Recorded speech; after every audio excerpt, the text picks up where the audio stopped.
من سامان رسولپور هستم، فعال حقوق بشر و روزنامه‌نگار کرد که الان سوئد زندگی میکنم.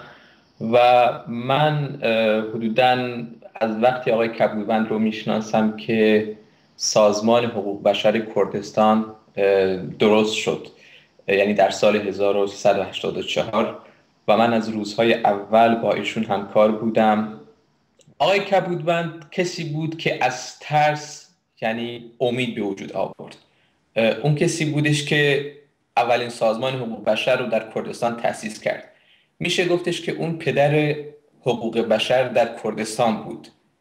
و طبیعیه که حکومت یه همچین چیزی رو دوست نداشت. اما اگه یه نفر یعنی از من سوال کنین که جرم آقای کبودوند چیز، من فقط در یک کلمه میتونم جواب بدم: جرم آقای کبودوند دفاع از حقوق بشر است.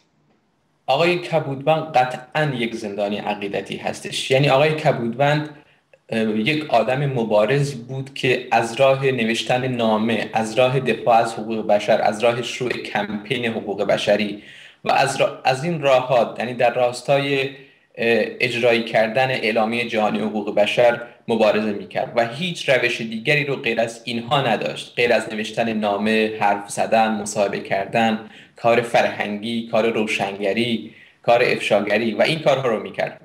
و نکته‌ای که من میخوام اضافه بکنم این استش که وضعیت آقای کبودوند در حال حاضر در زندان بسیار بد هست، بسیار وخیم هست، وضعیت جسمی و سلامتی ایشون. چرا که ایشون دو بار در زندان دچار سکته شدن و مسئولان به گفته خانواده و وکلای آقای کبودوند کمکاری کردن در درمان آقای کبودوند. اون چیزی که بیش از هر چیزی که آقای کبودوند الان بهش نیاز داره مداوای فوری هست. اون چیزی که خیلی ضروری آزادی فوری آقای کبودوند هست.